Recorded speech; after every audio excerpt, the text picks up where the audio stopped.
తల ఉంచుకొని కన్నులు మూసుకున్నట్లయితే ప్రార్థన చేసుకోండి. ప్రార్థన విను దేవ, గత రాత్రి అంతయు కూడా మమ్మలను కాపాడి సమయంలో నాయన మేము ఈ స్థలంలో సంఘముగా కూడుకోవడానికి మీరు సహాయమును చేసినందుకై మీకు స్తోత్రాలు చెల్లించుచున్నాను దేవ. ఇంతవరకు నాయన మీరు మీ కుమారుడైన యేసుక్రీస్తును ఈ లోకానికి పంపారని జ్ఞాపకం చేసుకొనొచ్చు. పాటల ద్వారా మిమ్మల్ని ఆరాధించుటకు సహాయమును చేసినందుకై మీకు స్తోత్రాలు చెల్లించుచున్నాను దేవ. సమయంలో నాయన మీ దాసుడైన నేను మీ మాటలు చెప్పబోచు ఉంటుండగా పరిశుద్ధాత్ముడి ద్వారా నన్ను బలపరచు దేవ. అదేవిధంగా ఇక్కడ కూడుకున్నటువంటి వారు కూడబోవారు మీ మాటలను నాయన జాగ్రత్తగా వినడానికి, ఈ మాటలను గ్రహించడానికి సహాయమును చేయదేవా. ఎటువంటి అంతరాయం నాయన కలగకుండా ప్రశాంతమైనటువంటి వాతావరణంలో మీ మాటలను వినుటకు మేమందరము జాగ్రత్త తీసుకొనుటకు మీరు సహాయమును చేయమని మీ కుమారుడి నేను మీ దాసుని ప్రార్థన మీరు విని జవాబును ఇవ్వమని మీ కుమారుడైన యేసుక్రీస్తు పేరట మిమ్మల్ని అడుగుచున్నాను తండ్రి. సమయంలో దేవుని గ్రంథంలో నుండి లూకా సువార్త 5వ అధ్యాయం 32వ వచనాన్ని మనము చదువుకుందాం. మారు మనస్సు పొందుటకై నేను పాపులను పిలవవచ్చి తిని గాని నీతిమంతులను పిలవరాలేదని వారితో చెప్పాడు. ఈ అధ్యాయంలో యేసుక్రీస్తు వారు పేతురుతో మాట్లాడడం,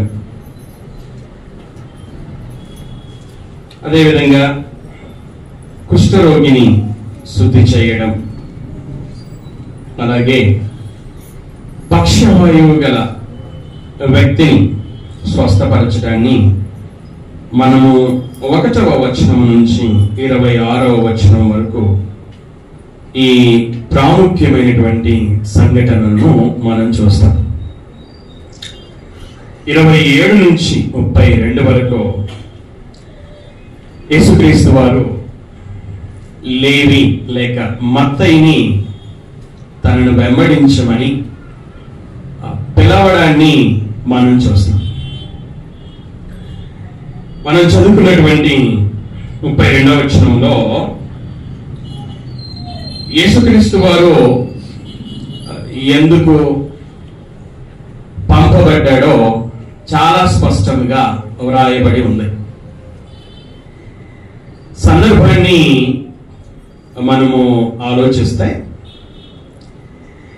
యేసుక్రీస్తు వారు మత్తయిని పిలిచాడు. 27వ వచనాన్ని నేను మీ కొరకు చదివి వినిపిస్తాను. అటు పిమ్మట యేసు బయలుదేరి లేవి అను ఒక సుంకపు మెట్టు వద్ద కూర్చుని ఉండిట చూచి నన్ను వెంబడించమని అతనితో చెప్పగా యేసుక్రీస్తు వారు మత్తయిని పిలిచాడు. ఏమని పిలిచాడు? నన్ను వెంబడించమని పిలిచాడు.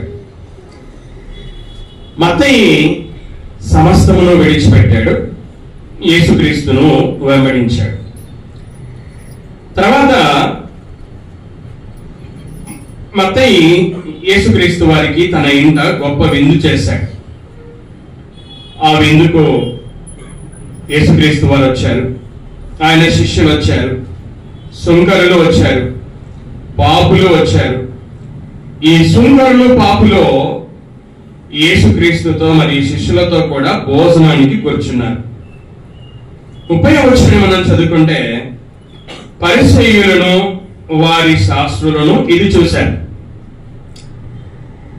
సుంకరిలో వారి శాస్త్రులు, పరిసయ్యులు వారి శాస్త్రులు సుంకరులు మరియు పాపులు యేసుక్రీస్తుతో మరియు ఆయన శిష్యులతో భోజనమునకు కూర్చోవడాన్ని చూశారు. చూసిన తర్వాత వారు ఆయన శిష్యుల మీద సనిగారు. మీరేనా సుంకరులతోనూ పాపులతోనూ తిని తాగుచున్నారు అని సనిగారు. ఈ సుంకరులు పరిసయ్యులు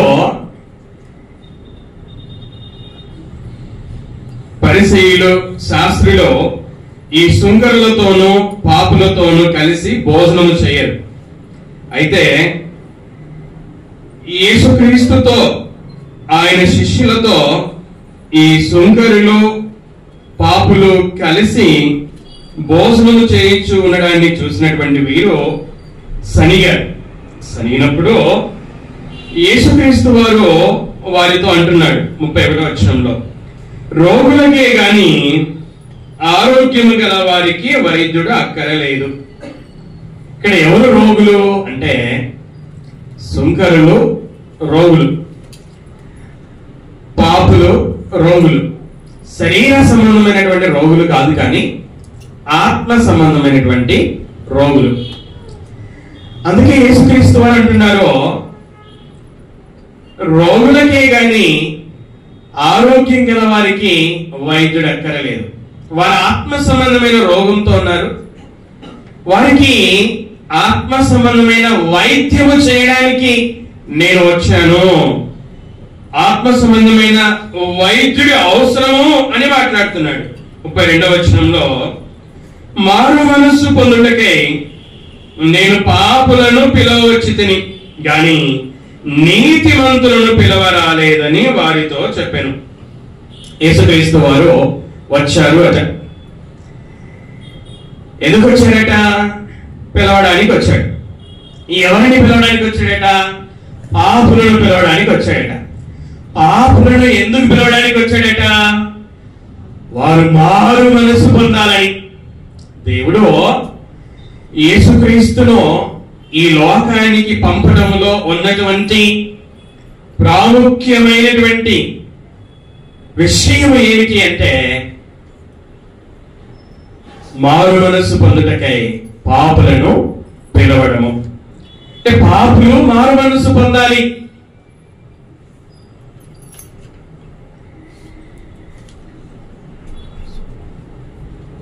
ఎందుకు మారు మనస్సు పొందాలి? యేసుక్రీస్తు వారు తప్పిపోయినటువంటి గొర్రెను గురించిన ఉపమానం తెలియజేశాడు. తప్పిపోయినటువంటి వెండి నాణెమును గురించినటువంటి ఉపమానాన్ని తెలియజేశాడు. తప్పిపోయినటువంటి కుమారుని గురించిన ఉపమానాన్ని కూడా తెలియజేశాడు. తప్పిపోయిన గొర్రె దొరికినప్పుడు కాపరి సంతోషిస్తాడని, తప్పిపోయినటువంటి నాణెం దొరికినప్పుడు పోగొట్టుకున్నటువంటి స్త్రీ సంతోషిస్తుందని, తప్పిపోయిన కుమారుడు దొరికినప్పుడు తండ్రి సంతోషిస్తాడని, అలాగే అంటే ఈ మూడు ఉపమానాల యొక్క సారాంశం ఏమిటి అంటే, తప్పిపోయినటువంటి మానవుడు లేక పాపి మారు మనస్సు పొందితే దేవునికి సంతోషమట, ఆయన దూతలకి సంతోషమట. పాపి మారు మనస్సు పొందాలి. దుష్టుడు తన ప్రవర్తనని దిద్దుకోవాలి. ఎహెజ్కేలు పుస్తకంలో ఈ విధంగా వ్రాయబడింది. 18వ అధ్యాయము 23వ వచనం. ఎహెజ్కేలు పుస్తకము 18వ అధ్యాయము 23వ వచనం. దుష్టులు మరణమునందుట చేత నాకేమాత్రమైన సంతోషము కలుగునా, వారు తమ ప్రవర్తనను దిద్దుకొని బ్రతుకుటయే నాకు సంతోషం. ఇదే ప్రభువుకు యెహోవా వాక్కు. ఆ వచనంలో దేవునికి ఎప్పుడు సంతోషం కలుగుతుందో, ఎప్పుడు సంతోషము కలుగుదో వ్రాయబడి ఉంది. దుష్టులు మరణము నొందుట చేత, అనగా ప్రవర్తన దిద్దుకోకుండా మరణము నొందుట చేత నాకేమాత్రమైన సంతోషము కలుగునా అని ప్రశ్నించడాన్ని మనం చూస్తాం. అంటే దాని అర్థం ఏమిటంటే, దుష్టులు ప్రవర్తనని దిద్దుకోకుండా మరణిస్తే ఆయనకు సంతోషము కలగదు. ఎందుకు అంటే కీర్తనల గ్రంథంలో రాయబడి ఉంది, దుష్టులను దేవుని మరచు జనులను పాతాళమునకు దిగిపోవుదురు. ప్రవర్తన దిద్దుకోకుండా మరణిస్తే ఈ దుష్టులు ఎక్కడికి దిగిపోదురు అంటే పాతాళమునకు దిగిపోదురంట. పాతాళములోని వేదనకరమైన స్థలానికి దిగిపోదురంట. యాతన ఉన్నటువంటి స్థలానికి, ఏడ్పు పండ్లు కొరుకుట ఉన్నటువంటి స్థలానికి దిగిపోదురట. దుష్టుడు ఆ యొక్క ఈ వేదన, ఈ యాతన ఉన్నటువంటి స్థలానికి వెళ్ళి నశించడము దేవునికి ఇష్టము లేదు, ఆయనకు సంతోషము కాదు. అదే ఆ మాట తెలియజేస్తుంది. దుష్టులు మరణము నందుట చేత నాకేమాత్రమైన సంతోషము కలుగునా అంటే సంతోషము కలగదు. మరి ఎప్పుడు సంతోషం కలుగుతుంది? వారు తమ ప్రవర్తన దిద్దుకొని బ్రతుకుటయే నాకు సంతోషం. చెడ్డవారు వారి చెడుతనము, చెడు ప్రవర్తనను దిద్దుకొని బ్రతకడమే దేవునికి సంతోషం. యేసుక్రీస్తు చెప్పినటువంటి 3 ఉపమానాలలో పాపి మారు మనస్సు పొందుటయే ఆయనకు సంతోషం, ఆయన దూతలకు సంతోషం. ఒక పాపి మారు మనసు పొందాలి, ఒక దుష్టుడు తన ప్రవర్తన దిద్దుకోవాలి. అందుకే దేవుడు యేసుక్రీస్తు వారిని పరలోకం నుండి ఈ లోకానికి పంపాడు. యేసుక్రీస్తు వారు అందుకే ఆ మాటలు పలికాడు, మారు మనస్సు పొందుటకై నేను పాపులను పిలవచ్చి తిని. లూకా సువార్త 23వ అధ్యాయం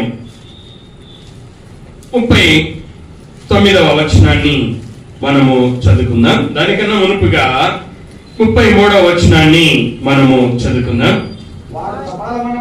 వారు కపాలమనబడిన స్థలమునకు వచ్చినప్పుడు అక్కడ కుడివైపున ఒకరిని, ఎడమ వైపున ఒకరిని, ఆ నేరస్తులను ఆయనతో కూడా సిలువ వేసిరి. ఇక్కడ 2 నేరస్తులను మనం చూస్తున్నాం.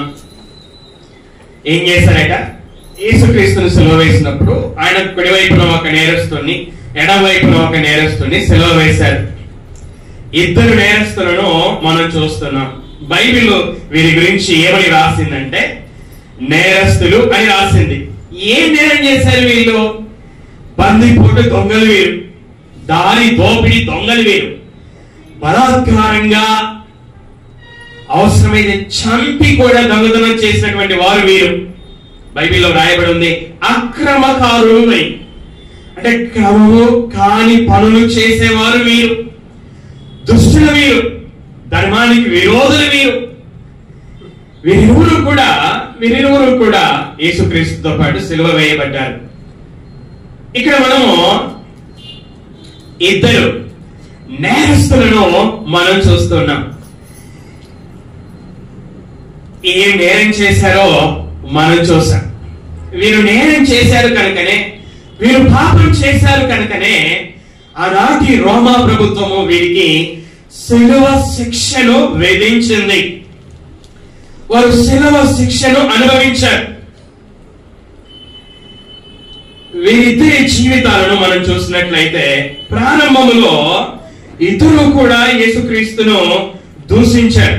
మనము మత్తయి సువార్త 27వ అధ్యాయము 44వ వచనాన్ని మనము చదువుకున్నట్లయితే, మత్తయి సువార్త 27వ అధ్యాయము 44వ వచనం. ఆయనతో కూడా సిలువ వేయబడిన బందిపోటు దొంగలను అలాగే ఆయనను నిందించిరి.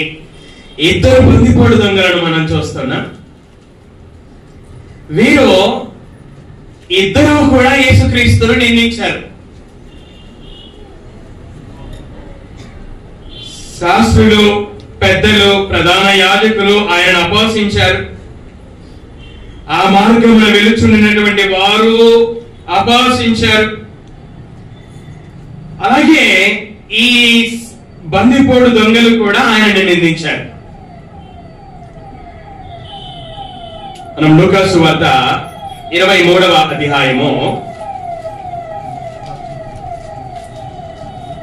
39వ వచనాన్ని మనం చదువుకుంటే, వేలాడవేయబడిన ఆ నేరస్తులలో ఒకడు ఆయనను దూషించుచు, నీవు క్రీస్తువు కదా, నీవు రక్షించుకొనుము, మమ్మను కూడా రక్షించమని చెప్పాను.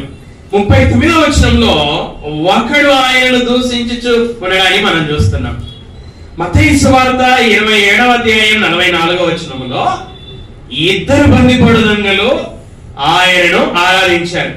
కానీ లూకా సువార్త 23వ అధ్యాయము 39వ వచనంలో ఒక నేరస్తుడు మాత్రమే ఆయనను దూషిస్తూ ఉన్నాడు. అంటే ఇద్దరు బందిపోటు దొంగలలో ఒక దొంగ, ఒక నేరస్తుడు, ఒక దుష్టుడు, ఒక అక్రమకారుడు, ఒక ధర్మ విరోధి మారు మనస్సు పొందినట్లుగా మనం చూస్తున్నాం. నిజమే, బందిపోటు దొంగనే. ఎన్ని దొంగతనాలు చేశాడో, బలవంతంగా ఎంతమందిని హింసించాడో, బలవంతంగా ఎంతమందిని చంపాడో. కానీ ఇద్దరు దొంగలలో ఒక దొంగ మారు మనస్సు పొందడాన్ని మనం చూస్తున్నాం. జీవితం అంతా బందిపోటు దొంగగానే ఉండిపోలేదు. జీవితంలో ఒక రోజు వచ్చింది. ఆ రోజు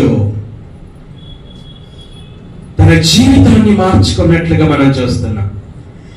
నేరస్తుడు మారిపోయినట్లుగా మనం చూస్తున్నాం.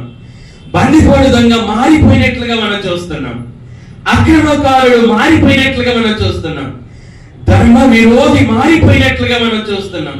ఒక చెడ్డవాడు మారిపోయినట్లుగా మనం చూస్తున్నాం. దేవుడు కోరుకుంటున్నది ఇదే. దేవుడు యేసుక్రీస్తుని ఈ లోకానికి పంపింది ఇందుకోసమే. యేసుక్రీస్తు వారు పలికారు కదా, మారు మనస్సు పొందుటకై నేను పాపులను పిలవచ్చాను.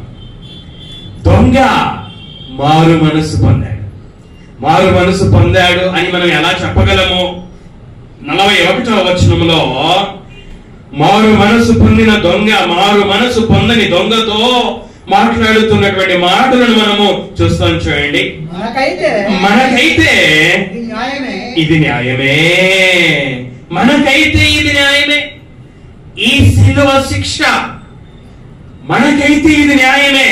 మనం బందిపోటు దొంగలం కదా, పాపం చేశాం. ఈ మనం చేసిన పాపాన్ని ప్రభుత్వం గుర్తించింది, అందుకే శిలువ శిక్షను విధించింది. మనం నేరం చేశాం కనుక ఈ శిలువ శిక్ష మనకు న్యాయమే. మనము చేసిన వాటికి తగిన ఫలం పొందుచున్నాము. నేను దొంగను అని, నేను నేరస్తుడను అని, నేను అక్రమకారుడును అని తన పాపాన్ని గ్రహించుచున్నటువంటి సంఘటనను మనం చూస్తున్నాం. గ్రహించాడు. అలాగే యేసును కూడా, యేసు విషయమై కూడా గ్రహించాడు. కానీ ఈయన ఏ తప్పిదమును చేయలేదు. యేసుక్రీస్తు విషయం కూడా గ్రహించాడట. ఏమని గ్రహించాడట? ఈయన ఏ తప్పిదము చేయలేదు. మనం తప్పిదం చేశాం, కానీ ఈయన ఏ తప్పిదము చేయలేదు. ఇక్కడ తాను తప్పిదము చేశాడని తెలుసుకున్నాడు. యేసుక్రీస్తు వారు తప్పిదము చేయలేదని తెలుసుకున్నాడు. యేసుక్రీస్తు వారు నా పాపము కొరకే ఆ శిలువ మీద ఉన్నాడు అని తెలుసుకున్నాడు. ఆయన దేవుడు ఆయన ద్వారానే తన పాపాన్ని క్షమిస్తాడు అని తెలుసుకున్నాడు.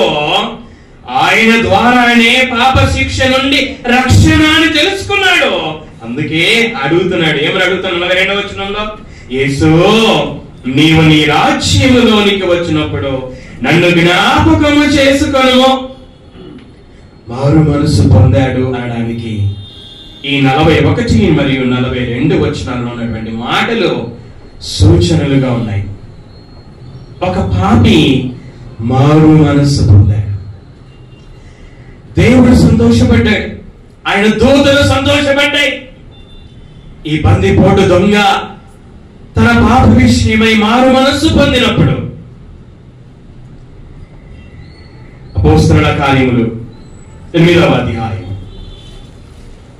అధ్యాయము 3వ వచనాన్ని మనము చదువుకుందాం. అపోస్తలుల కార్యములు 8వ అధ్యాయము 3వ వచనం. సౌలు అయితే ఇంటింట జొచ్చి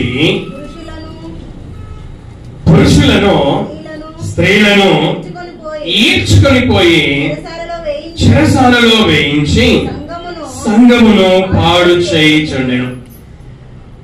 మొదటి వ్యక్తిగా బందిపోటు దొంగ జీవితాన్ని మనం చూసాం. రెండవ వ్యక్తిగా సౌలు జీవితాన్ని మనము చూస్తూ ఉంటున్నాం. సౌలు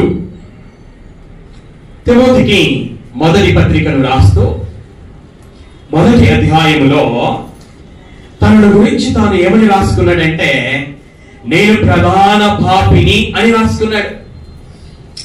సౌలు పాపులలో ప్రధానమైన వాడును అని గ్రహించాడు. ఏం పాపం చేశాడు? సౌలు చేసినటువంటి పాపం ఏమిటి అని మనం ఆలోచన చేస్తే ఇక్కడ వ్రాయబడి ఉంది, సౌలు అయితే ఇంటింటా జొచ్చి, ఎవరి ఇంట్లో జొచ్చి? విశ్వాసులైనటువంటి వారి ఇంటిలోనికి జొచ్చి, క్రైస్తవులైనటువంటి వారి ఇంటిలోనికి జొచ్చి ఏం చేశాడట? పురుషులను స్త్రీలను ఈడ్చుకొని పోయి ఏం చేశాడు? చెరసాలలో వేయించి సంఘమును పాడు చేయుచుండెను. సౌలు చేస్తున్నటువంటి పాపాలు ఇవి. 9వ అధ్యాయము 1 మరియు 2 వచనాలను మనము చదువుకుందాం.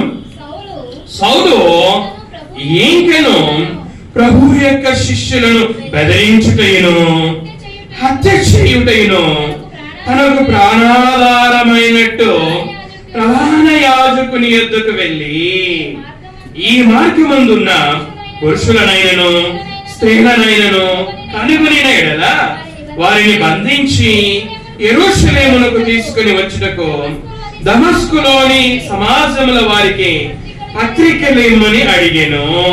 పౌలు చేసినటువంటి పాపములు ఏమిటి అంటే బెదిరించడం,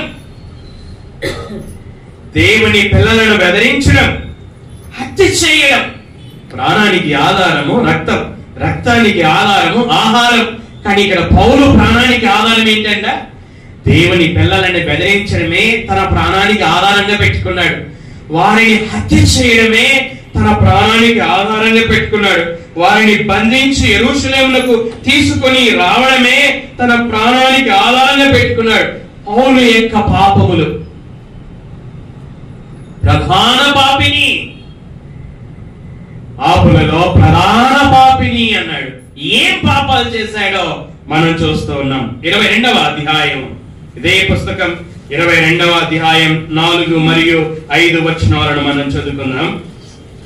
ఈ మార్గములోనున్న పురుషులను స్త్రీలను బంధించి చెరసాలలో వేయించుచు మరణము వరకు హింసించి తిని. పౌలు యొక్క పాపాలు ఏంటంట? పురుషులను, ఇంకా ఏంటంట? స్త్రీలను కూడా. పురుషులను మాత్రమే కాదు, స్త్రీలను కూడా ఏం చేశాడంట? బంధించాడు. బంధించి ఏం చేశాడట? చెరసాలలో వేయించాడు. ఇంకా ఏం చేశాడట? మరణము వరకు హింసించాడు. మరణము వరకు హింసించాడు. 5వ వచనంలో, ఇందును గూర్చి ప్రధాన యాజకుడును పెద్దలందరూ నాకు సాక్షులై ఉన్నారు. నేను వారి వలన సహోదరుల యొద్దకు పత్రికలు తీసుకొని దమస్కులోని వారిని కూడా బంధించి దండించుటకై యెరూషలేమునకు తేవలనని అక్కడికి వెళ్ళి తిని. 26వ అధ్యాయము 9, 10, 11 వచనాలను చాలా గట్టిగా ప్రారంభం చేయండి. 26వ అధ్యాయము 9వ వచనం. నజరేయుడైన యేసు నామమునకు విరోధముగా అనేక కార్యములు చేయవలెనని నేను అనుకుంటుని. యెరూషలేములో నేను అలాగు చేసిదని నేను ప్రధాన యాజకుల వలన అధికారం పొంది పరిశుద్ధులను అనేకులను చెరసాలలో వేసి వారిని చంపినప్పుడు సమ్మతించి తిని. అనేక పర్యాయములో సమాజ మందిరములన్నిటిలో వారిని దండించి వారు దేవదూషణ చేయునట్లు బలమెంత పెట్టు చూచితిని. మరియు వారి మీద మిక్కిలి క్రోధము గలవాడనై ఇతర పట్టణములకు వెళ్ళి వారిని హింసించుచుంటిని. పౌలు చేస్తున్నటువంటి పాపాలను చూస్తున్నాం. దేవునికి విరోధంగా, ఆయన కుమారుడైన యేసుక్రీస్తుకు విరోధంగా పౌలు చేస్తున్నటువంటి పాపాలు, అనేక కార్యములు యేసు నామమునకు విరోధముగా చేయవలనని నేను అనుకుంటుని, అలాగూ చేసిందని. 1 కొరింథీ 15వ అధ్యాయము 9వ వచనాన్ని మనం చదువుకుందాం. 1 కొరింథీ 15వ అధ్యాయము 9వ వచనం. ఏలైనగా నేను అపోస్తలులందరిలో తక్కువ వాడను, దేవుని సంఘమును హింసించినందున అపోస్తలుడ ననబడుటకు యోగ్యుడను కాను. దేవుని సంఘమును హింసించి పాపము చేశాడు. గలతీయులకు రాసినటువంటి పత్రిక, పౌలు గారు గలతీయులకు రాసినటువంటి పత్రిక 1వ అధ్యాయము 13వ వచనం. పూర్వమందు యూదా మతస్థుడనై ఉన్నప్పుడు నేను దేవుని సంఘమును అపరిమితముగా హింసించి నాశనము చేయించు. దేవుని సంఘాన్ని ఏం చేశాడట? నాశనము చేశాడట. యేసుక్రీస్తు రక్తము చేత పనబడినటువంటి సంఘాన్ని నాశనము చేశాడు. ఎలా నాశనం చేశాడు? హింసించి నాశనం చేశాడు. ఎంతగా నాశనం చేశాడంటే అపరిమితముగా, పరిమితం లేకుండా, అన్లిమిటెడ్ గా,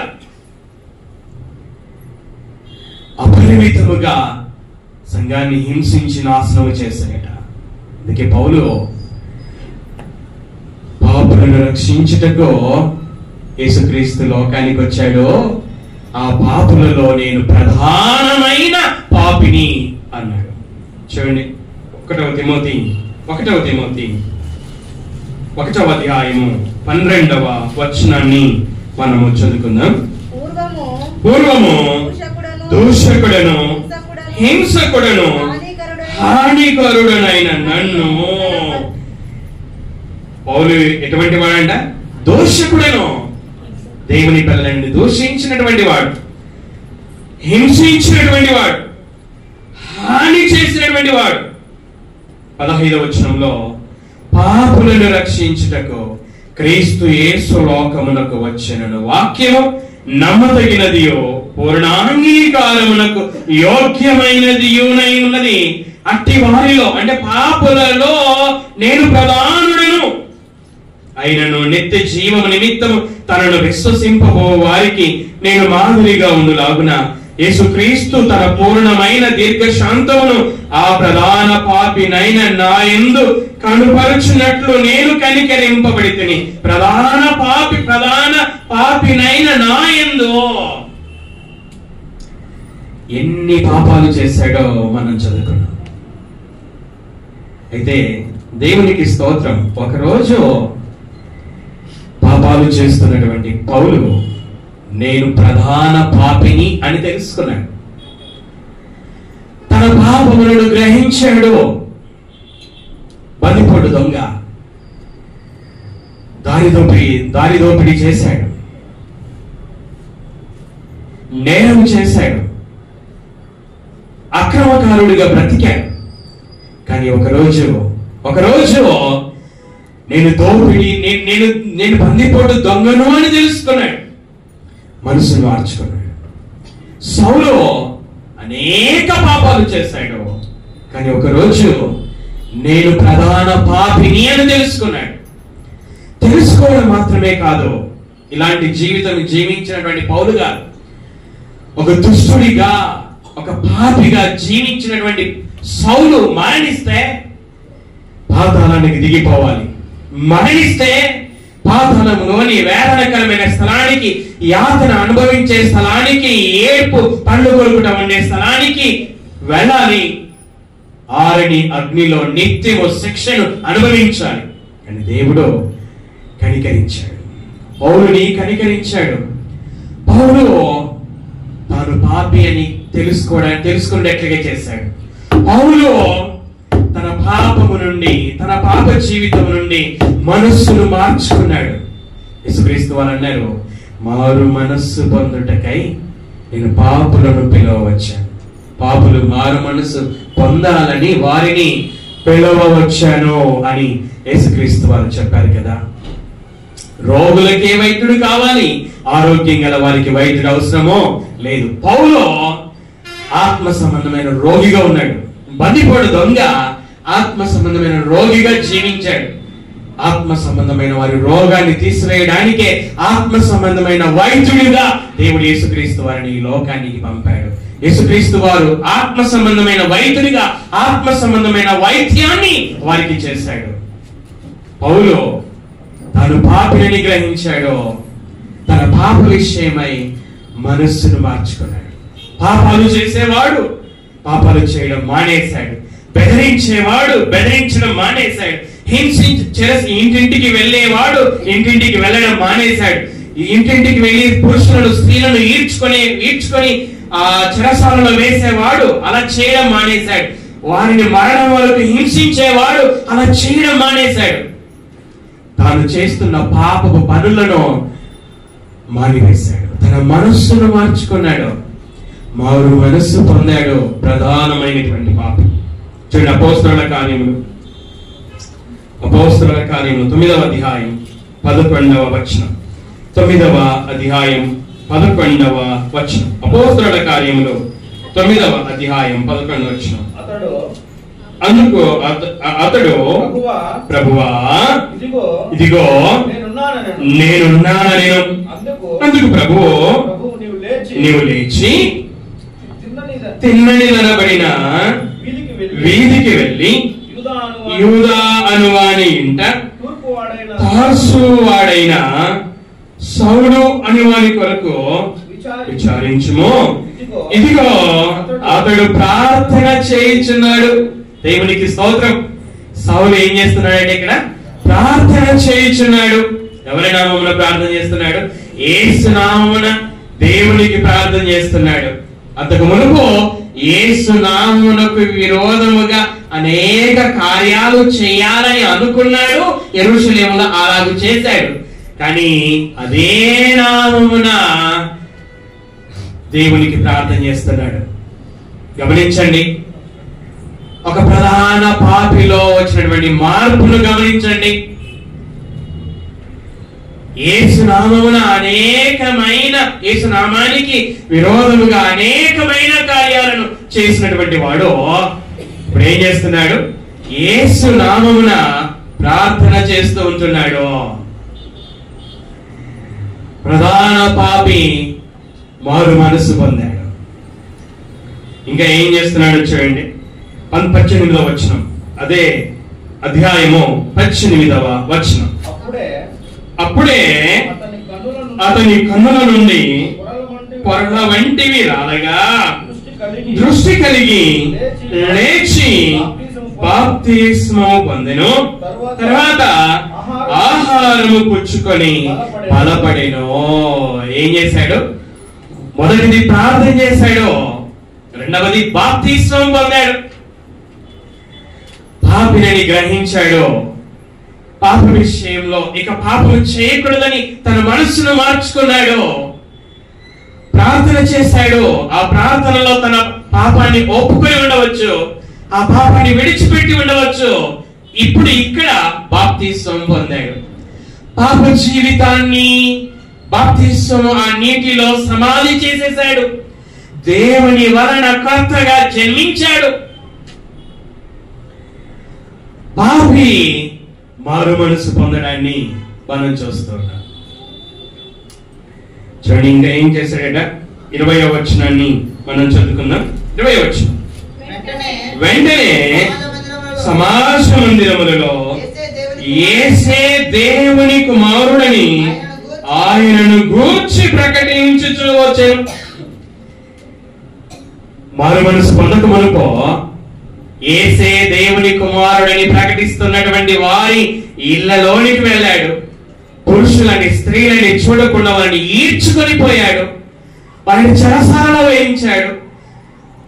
మరణం వరకు హింసించాడు. దేవదూషణ చేయనట్లుగా చేశాడు. కానీ ఇప్పుడు ఏం చేస్తున్నాడు? తానే యేసే దేవుని కుమారుడని ప్రకటిస్తా ఉన్నాడు. ఒక పాపి మారు మనసు పొందాడు అనడానికి సూచనను మనం చూస్తూ ఉన్నాం. ప్రార్థన చేశాడు, బాప్తిసం పొందుకున్నాడు. యేసే దేవుని కుమారుడని ప్రకటించడాన్ని మనం చూస్తున్నాం. ఈ ఉదయకాలపు వేళ దేవుడు యేసుక్రీస్తును ఎందుకు పంపాడో వింటూ ఉన్నాం. యేసుక్రీస్తు వారు పరిసయ్యులు వారి శాస్త్రులతో మాట్లాడినటువంటి మాటలు, రోగులకే గాని ఆరోగ్యం గల వారికి వైద్యుడు అక్కరలేదు. ఆత్మ సంబంధమైన రోగముతో ఉన్న వారికి వైద్యుడు కావాలి.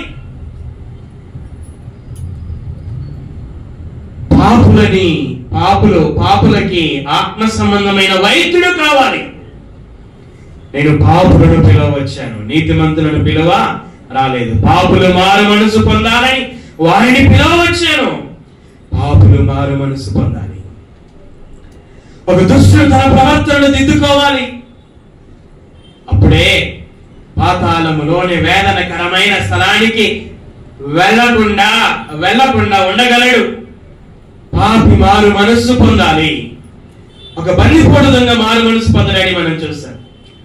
ప్రధాన పాపి అయినటువంటి సౌలు మారు మనసు పొందడాన్ని మనం చూస్తాం.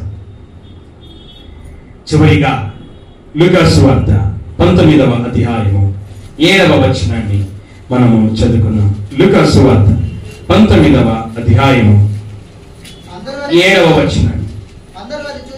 అందరూ అది చూచి ఈయన పాపి అయిన మనుష్యుని యొద్ద బస చేయ వెళ్ళనని చాలా సలుగుకొనిరి. 3వ వ్యక్తిగా జక్కయ్యను మనం చూస్తున్నాం. జక్కయ్య గురించి ఏమని రాయబడింది ఇక్కడ? అందరూ ఏమని సనుక్కున్నారట? ఈయన పాపి అయిన మనుష్యుని యొద్ద బస చేయ వెళ్ళానని చాలా సనుక్కొనిరి. జక్కయ్య గురించి ఏమని రాయబడింది ఇక్కడ? పాపి. ఏ పాపం చేశాడు జక్కయ్య? ఏం పని చేసేవాడు జక్కయ్య అంటే టోల్ వసూలు చేసేవాడు. మనకి టోల్ గేట్స్ ఉన్నాయి కదా, టోల్ వసూలు చేసేవాడు, సుంకాన్ని వసూలు చేసేవాడు. ప్రభుత్వము 100 రూపాయలు వసూలు చేస్తే 100 రూపాయలు వసూలు చేయమని చెబితే ఈయన ఎక్కువగా వసూలు చేసేవాడు. 100 రూపాయలు గవర్నమెంట్ కి ఇచ్చేవాడు, ఎక్కువ వసూలు చేసింది తాను తీసుకునేవాడు. పాపం చేశాడు. ఏ పాపము? అధికంగా తీసుకోవడం ద్వారా. చూడండి 8వ వచనంలో నేను ఎవని యొద్దనైనను అన్యాయముగా దేనినైనను తీసుకొని ఎడల, అంటే అన్యాయంగా తీసుకున్నాడు ప్రజల దగ్గర. ఈ సుంకపు గుత్తదారుడైనటువంటి జక్కయ్య ఏం పాపం చేశాడు అంటే అన్యాయంగా ప్రజల దగ్గర డబ్బులు తీసుకున్నాడు. అందుకే అందరూ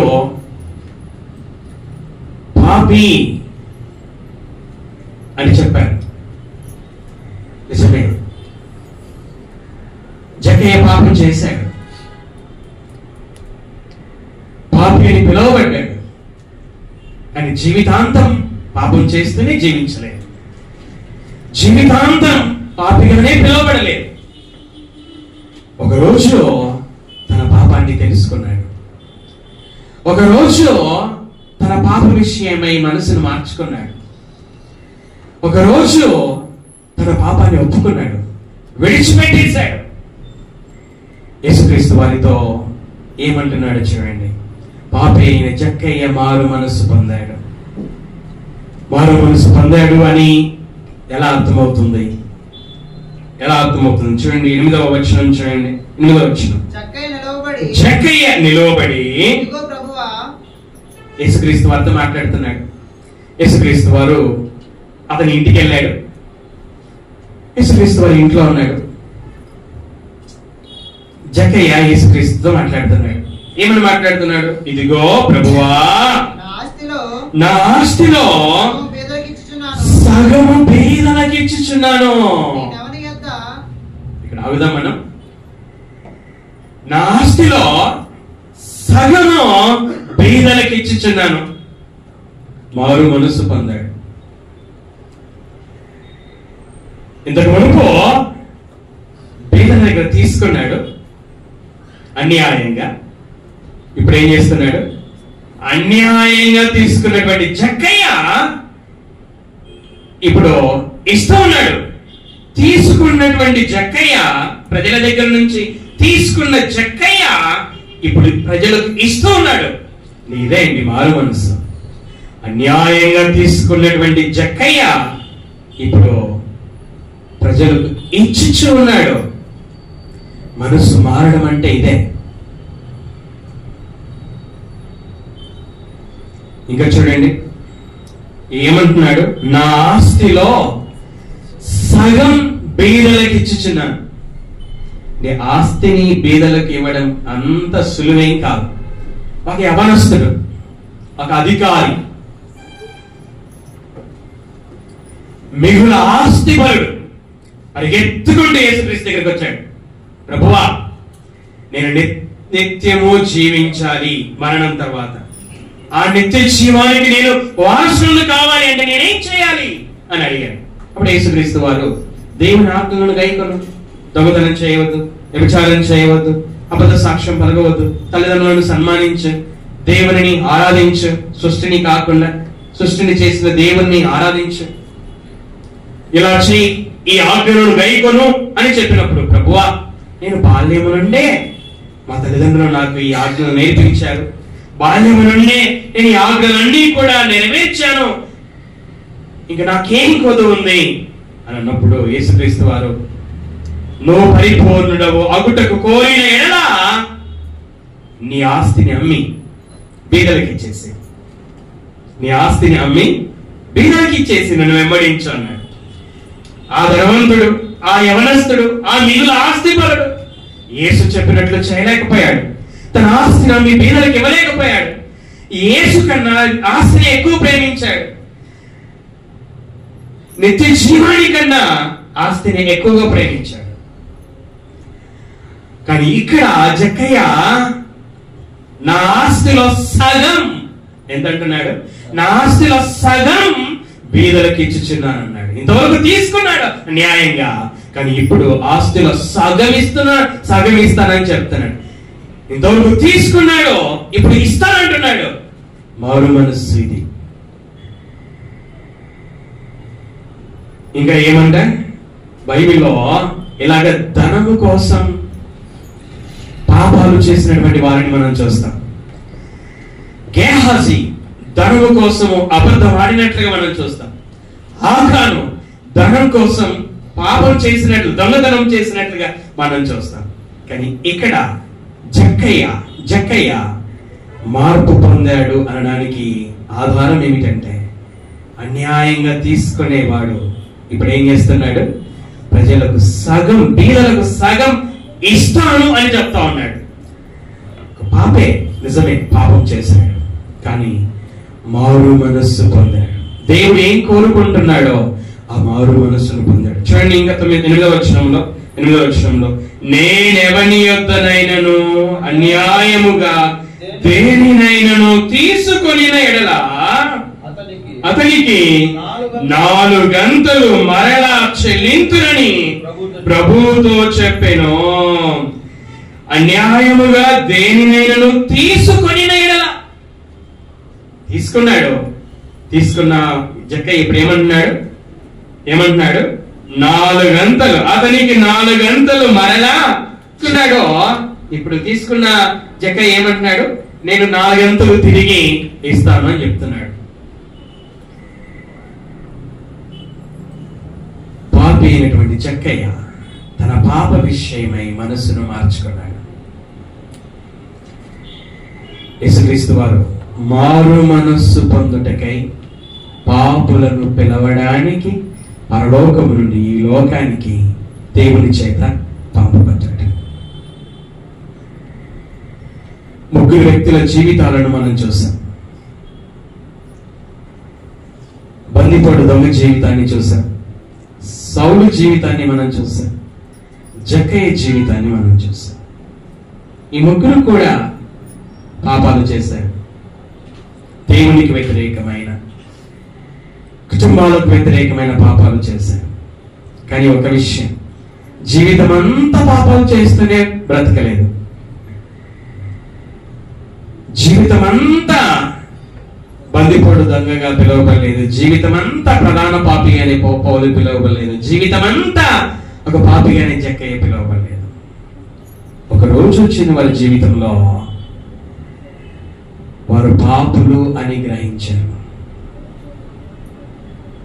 వినాలి, అందరూ వినాలి. పాపము చేసిన బందిపోటు దొంగ తాను పాపినని గ్రహించాడు. పాపము చేసిన పౌలు తాను పాపినని తెలుసుకున్నాడు. పాపము చేసిన జక్కయ్య తాను పాపినని తెలుసుకున్నాడు.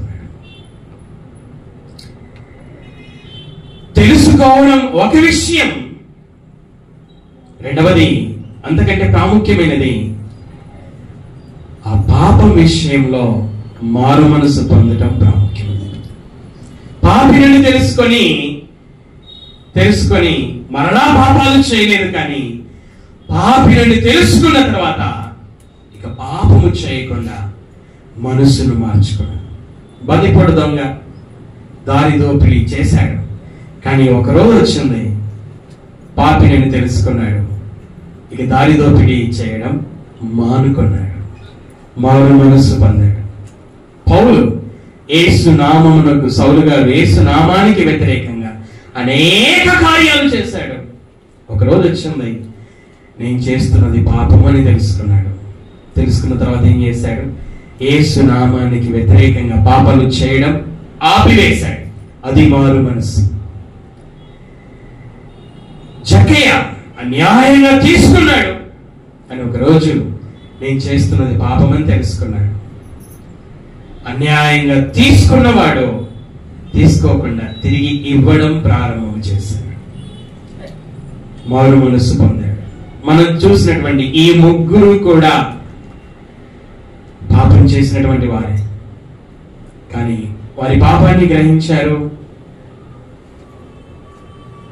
వారి పాప విషయంలో మనస్సును మార్చుకున్నారు. పాపాన్ని దేవుని దగ్గర ఒప్పుకున్నారు, విడిచిపెట్టేశారు. పాప క్షమాపణ కొరకు దేవుడు పంపిన యేసుక్రీస్తు యందు హృదయంలో విశ్వాసం ఉంచారు. దేవుడు యేసును వారు మారు మనసు పొందాలని వారి కొరకే పంపించాడని, వారిని పిలవడానికి పంపించాడని, యేసుక్రీస్తు వారి పాపములను తీసివేయడం కొరకే మరణించాడని, సమాధి చేయబడ్డాడని, తిరిగి లేపబడ్డాడు అని వీరు విశ్వసించడాన్ని మనం చూస్తాం. యేసును ప్రభు అని నోటితో ఒప్పుకున్నారు. వీరు దేవునికి ప్రార్థన చేశారు.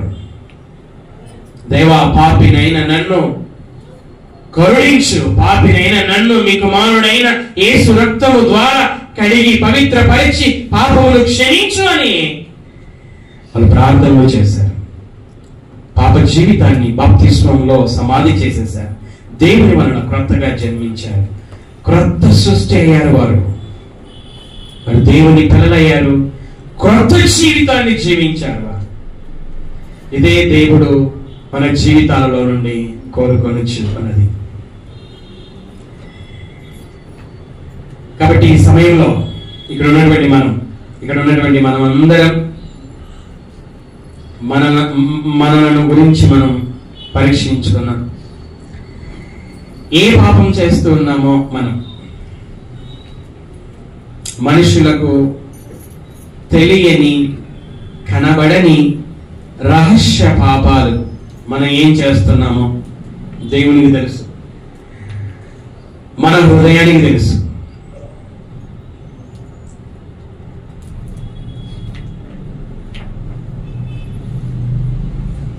పాపం చేస్తున్న మనం అలాగే పాపం చేస్తూ జీవించకుండా మనం పాపం చేస్తున్నామని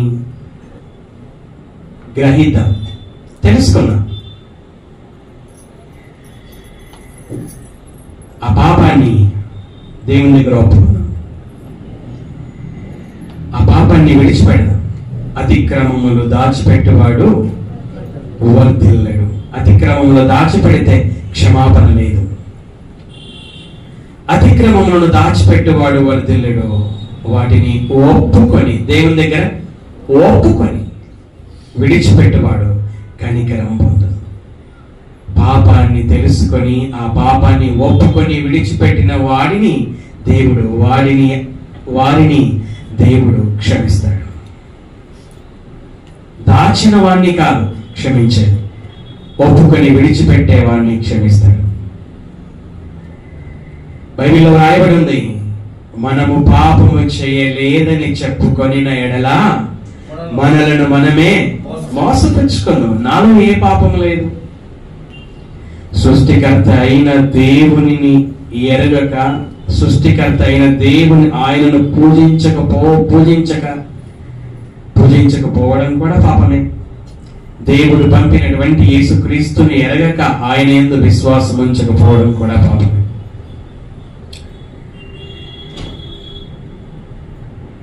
పాపము లేదు నాలో అని అనుకుంటే మనల్ని మనమే మోసపుచ్చుకొని వచ్చినాం, దేవుడిని అబద్ధికుడిగా చేస్తున్నాం. దేవుడు చెప్పాడు, మన పాపములను మనము ఒప్పుకొనిన ఎడల. ఇప్పుడు మన పాపములను మనము ఒప్పుకొనిన ఎడల దేవుడు ఎటువంటి వాడంటే నమ్మదగిన వాడును నీతిమంతుడును గనుక సమస్త దుర్నీతి నుండి మనలను పవిత్రులుగా చేయును. కాబట్టి ఈ ఉదయకాలపు వేళ ఒక బందిపోటు దొంగ ఏ విధంగా పాపిని తెలుసుకొని ఆ పాప విషయంలో మారు మనసు పొందాడో, అలాగే ఇక్కడ ఉన్నటువంటి మనలో పాపముతో ఉన్నటువంటి మన పాపాన్ని తెలుసుకుందాం, ఆ పాప విషయంలో మారు మనసు పొందాం. సౌలు పాపిని తెలుసుకున్నాడు, ఆ పాప విషయంలో మారు మనసు పొందాడు. జకయ్య పాపిని తెలుసుకున్నాడు, ఆ పాప విషయంలో మారు మనసు పొందాడు. దేవునితో సరైనటువంటి సంబంధం కలిగి జీవించారు వీరు. కాబట్టి మనం పాట పాడుకున్నాం, మారు మనసు పొందుటయే నిజమైన క్రిస్మస్. దేవుని ద్వారా పాప క్షమాపణ పొందకుండా, మన మనస్సును మార్చుకోకుండా,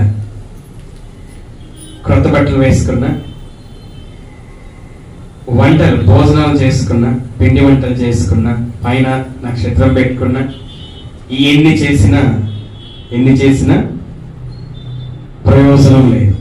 అవి చేసుకోకూడదని కాదు, మొదట దేవుడు కోరుకున్నది ఒక పాపి మారు మనస్సు పొందాలి. ఇప్పుడు ఆయన సంతోషం మారు మనసు పొందకుండా స్టార్ పెట్టుకున్నప్పుడు కాదు, పాపము నుండి మారు మనసు పొంది స్టార్ పెట్టినప్పుడు. 99 మారు మనస్సు అక్కరలేని 99 నీతిమంతుల విషయమై కలుగు సంతోషము కంటే మారు మనసు పొందు ఒక్క పాపి విషయమై దేవునికి ఆయన దూతలకి సంతోషం కలుగుతుంది. పాప విషయమై మారు మనసు పొందు, దేవుడు యేసుక్రీస్తు ద్వారా సిద్ధపరిచిన పాప క్షమాపణ పొందు, పాప శిక్ష నుంచి రక్షణ పొందు. అప్పుడు నువ్వు సంతోషించు, అప్పుడు దేవుడు సంతోషిస్తాడు. నువ్వు సంతోషించడానికి కొత్త బట్టలు కొనుక్కో,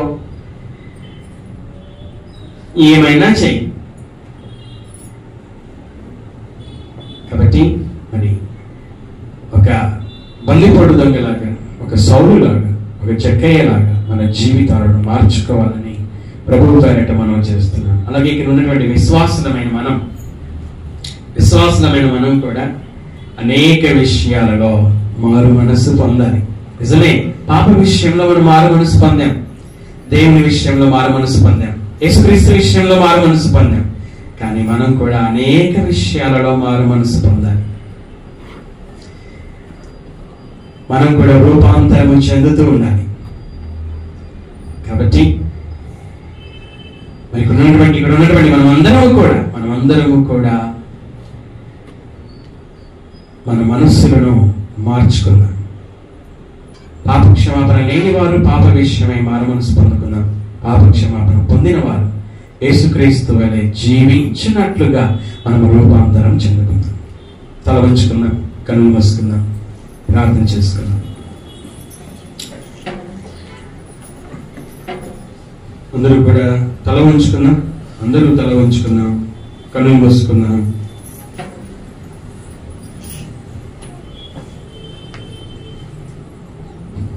కొన్ని సెకండ్లు మనల గురించి మనం పరీక్షించుకుందాం. మన పాపాన్ని మనము గ్రహించామా?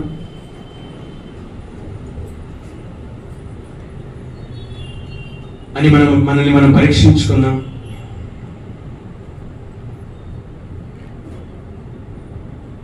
గ్రహించకపోయినట్లయితే గ్రహించిన తర్వాత మారు మనస్సును పొందుకుందాం. అప్పుడే దేవునికి సంతోషం. ప్రార్థన చేసుకుందాం. ప్రార్థన విను తండ్రి. సమయంలో నాయన ఈ మాటలు చెప్పడానికి విదాసుడనైనా నన్ను బలపరిచినందుకే మీకు స్తోత్రాలు చెల్లించుచున్నాను దేవ.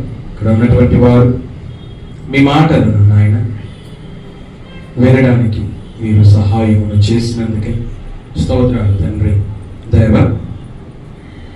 ఆ మాటలు 30 60 100 ఫలించినట్లుగా మీరు కార్యము చేయటాన్ని చూచుటకు వెళ్ళటకు సహాయమును చేయలేవు. ముందున్న కార్యక్రమాన్ని కూడా పరిశుద్ధాత్ముడి ద్వారా నడిపించిన మీ కుమారుడైన యేసుక్రీస్తు పేరిట మిమ్మల్ని అడుగుచున్నాను తండ్రి. ఆమేన్.